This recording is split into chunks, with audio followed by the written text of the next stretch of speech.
ஒரு non veg gravy ஸ்டைலில் mushroom gravy பார்க்கலாமா? ஸோ இந்த ஹோல் ஸ்பைசஸ்லாம் போட்டு தாளிச்சிக்கோங்க. அதுக்கப்புறம் 2 பெரிய வெங்காயத்தை ரொம்ப சின்ன சின்னதாக கட் பண்ணி ஆட் பண்ணியிருக்கேன். அண்ட் இதோட மெயினே வந்து ஒரு பெரிய சைஸ் தக்காளியை ஒரு 4-5 கேஷ்யூ போட்டு அரைச்சி இதில் போட்டு மிக்ஸ் பண்ணுறது தான். இதுதான் அந்த டேஸ்ட்டே வந்து கொடுக்குது.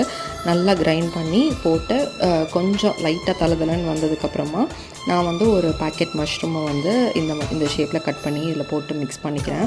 ஸோ இது மிக்ஸ் பண்ணிவிட்டு வழக்கம் போல் கொஞ்சமாக வந்து மஞ்சத்தூள், மிளகாத்தூள், மல்லித்தூள், கரம் மசாலா இதெல்லாம் வந்து ஆட் பண்ணிக்கிறேன். வேறு எந்த எக்ஸ்ட்ராஸ் எதுவுமே வந்து ஆட் பண்ணல. இது வந்து நல்லா போட்டு மிக்ஸ் பண்ணி கொடுத்துக்கோங்க. இந்த மசாலாவோட பச்சை வாசனைலாம் போகணும், அது வரைக்கும் நல்லா மிக்ஸ் பண்ணிக்கலாம். மீன்வைல் நம்ம சேனலை யாருமே ஃபாலோ பண்ணாமல் பார்த்துட்ருக்கீங்க, ஸோ மறக்காமல் ஃபாலோ பண்ணிக்கோங்க. அண்ட் மிக்ஸ் பண்ணிட்டு தண்ணி ஊற்றி கன்சிஸ்டன்சி அட்ஜஸ்ட் பண்ணிக்கோங்க. அண்ட் நம்ம கிரேவி ரெடி. சப்பாத்தியோட சூப்பராக இருக்கும் காம்பினேஷன். மறக்காமல் ஃபாலோ பண்ணிக்கோங்க. தேங்க்யூ.